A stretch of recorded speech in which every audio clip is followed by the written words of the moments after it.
Hi అండి.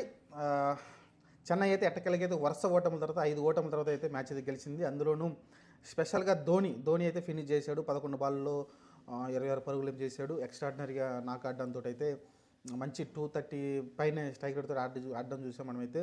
దాని కారణంగా అయితే మ్యాచ్ అయితే వాళ్ళు సునాయాసంగా గెలవడం చూసాం. ఆ తర్వాత మీరు చూసుకుంటే శివన్ దుబే కూడా ఒక మంచి పార్ట్నర్‌షిప్ అయితే వాళ్ళిద్దరి మధ్య వచ్చింది. శివన్ దుబే కూడా ఆడాడు. దాని కారణంగా అయితే వాళ్ళైతే మ్యాచ్ అయితే గెలవడం చూసాం. అప్పటికి కూడా కష్టాలు వచ్చినాయి. ఎందుకంటే స్టార్టింగ్‌లో రచిన్ రవిచంద్ర కావచ్చు ఎక్కువ రాలేదు. 30 పరుగులు ఏమో చేశాడు. అంతే, అంతకన్నా ఎక్కువ చేయలేకపోయాడు.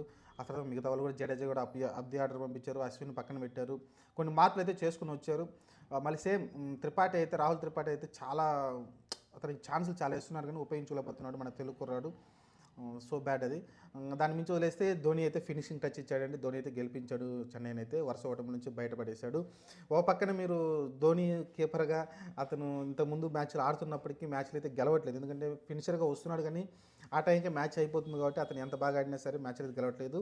కానీ ఇక్కడ చూస్తే రిషబ్ పంత్ దాదాపు ఇప్పటివరకు ఆడిన మ్యాచ్‌లు ఏ మ్యాచ్‌లు కూడా పర్ఫార్మెన్స్ రాలేదు. కానీ ఈ రోజు ఒక మంచి నాక్ ఆడడం చూసాం.